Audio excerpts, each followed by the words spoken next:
I want to deal with a subject which I think I'm going to get into a lot of trouble because I want to try and sum it up in the space of about 5 minutes.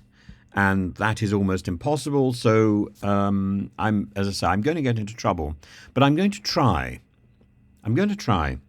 Now, if you were to go to Turkey, the Diyanet, the religious law, talks about the difference between a good and a bad copy of the Quran. A Quran that has annotations of hate in it is haram, is bad. A copy that promotes peace and the principles cited across the former Ottoman Empire is generally annotated with comments promoting peace. And why do you need annotations in the Quran? Because the Quran is written in Arabic, and many people who might well be able to recite the Quran, many people can recite the Quran from beginning to end by heart. These people would be known as Hafiz. They may not necessarily understand every word. Their natural language may be, for example, Turkish or English. But the Quran is written in Arabic, and Arabic of a particular period.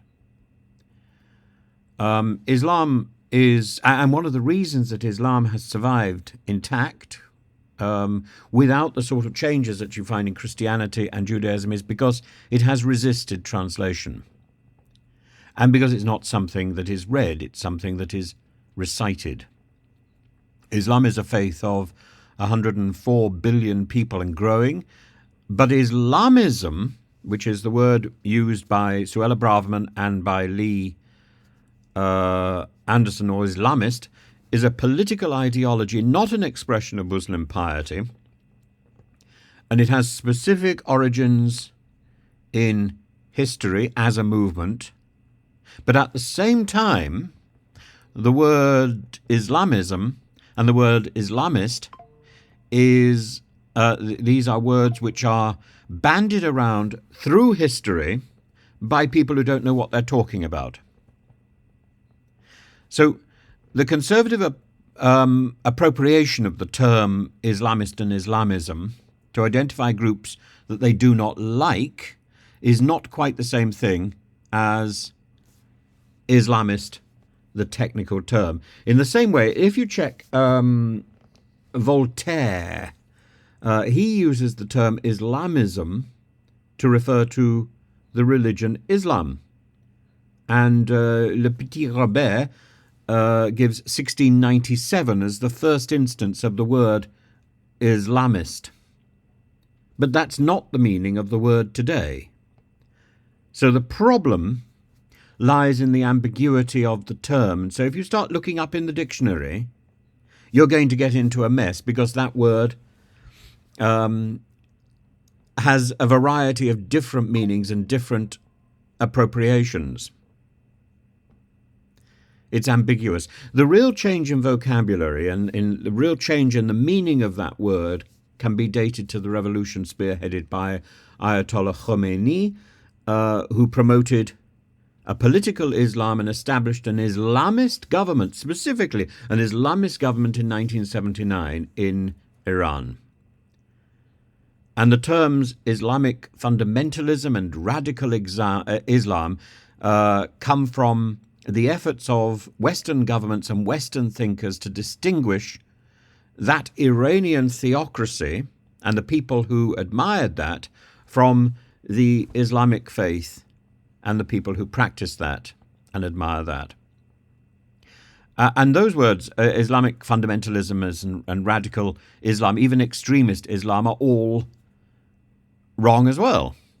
The term fundamentalist, which was coined to describe and poke fun at a form of evangelical Christianity in the southern United States in the 19th century, and the term radical, which suggests going back to the roots, literally the roots of an organization, both fail because Islam, unlike Christianity and Judaism, is essentially unchanged from the creed It was given to the Prophet in the 7th century. Islam is therefore by nature radical and fundamental.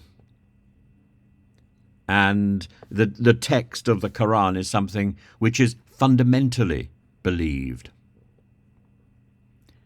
As I say, the text is not read in a mosque, it's recited. And so many Western leaders and theologians schooled in the exigencies of Christianity fail absolutely to understand the nature and the defining features of Islam. Islam, at its heart, is a way of life, as indeed was both Judaism and Christianity, even if they have now been relegated to a weekend pastime in modern secular society. Islam retains, therefore, its political core at the heart of its identity. So to define Islamist as a political form of Islam is also to miss the point. Islamist is about an Islamic-inspired, an Islamic-centered government. Islamists can only ever refer to a technical reference to a society predicated on Islam itself, a theocracy like Iran, or ISIS, or Al-Qaeda, or indeed, to a lesser extent, the governance of Hamas in Gaza.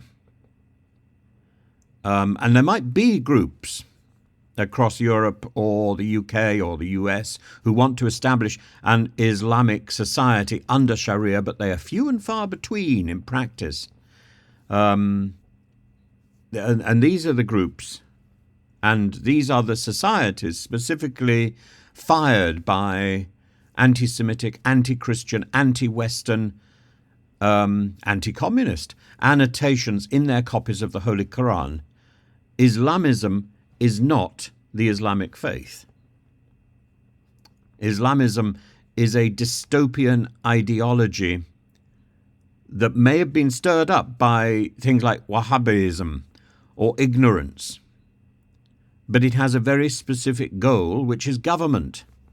That is setting up an Islamic state under Sharia law to the exclusion of Christianity and Judaism and secularism, to the exclusion of Christian, Jewish, Western values, to the exclusion of Islamic secular values, like, for example, the Turkish state.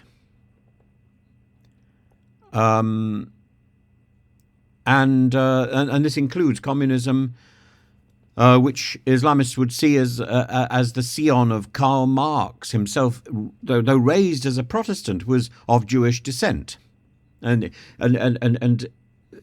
so you get this sort of anti-Semitic trope, as indeed, ironically, the founder of modern Turkey, Mustafa Kemal Ataturk, born in Thessaloniki, is sometimes labelled by these groups of people as Jewish. This is nonsense. It's the same nonsense that forms the bedrock of Iran's anti-Semitism and its hatred of Israel. Now, there are versions of Islamist thought that precede the Ayatollah Khomeini. Before 1979, I think it's like Saeed Qutb in Egypt, whose ideas fired up the Muslim Brotherhood in the 1950s to overthrow the British-supported monarchy in Egypt. But even Nasser's secular state was unacceptable to them, and they attempted to assassinate him. For these people, and particularly for the more extreme adherents in ISIS, in Al-Qaeda, an Islamic state, Islamism, is something to be gained through violence and through the suppression of any alternative. That puts it way beyond anything that was promoted by the Ottoman Empire. It involves a reworking of the idea of the lesser jihad bis saif, the defensive war. And Saeed Qutb says, if we insist, and I'm quoting, if we insist on calling Islamic Jihad a defensive movement, then we must change the meaning of the word defense and mean by it the defence of man against all those elements which limit his freedom. In other words, he is promoting the idea of war. It's revolutionary, it's reactionary, it's violent, it's oppressive stuff. But it's not the stuff of the slogans on the streets of London. By using terms like Islamist and Islamism, therefore, Suella Braverman and Lee Anderson are knowingly stirring up Islamophobia and hatred and division and misunderstanding. Prejudice. This is not the stuff, I think, that can ever be nodded through with an apology. These people who promote this misinformation need to be denied their seats in Parliament. It's not just the whip they should lose. They should lose the opportunity to sit in Parliament. It is their role as an elected representative of a constituency to represent all that constituency, not to sideline people and to smother people in the jam of prejudice. We cannot encourage this level of ignorance and prejudice to be promoted in the name of democracy, freedom and civil society. This is not the job of an MP to promote this sort of conspiracy and this trading of ignorance and this distortion of language. Because that in the end is what it is. And if people who are elected to Parliament cannot deal with language, then they should give up their seats.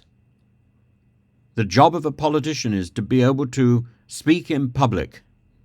If they can't do that, if they can't master the dictionary, they should bow out gracefully now and recognise that they are not suited to the job.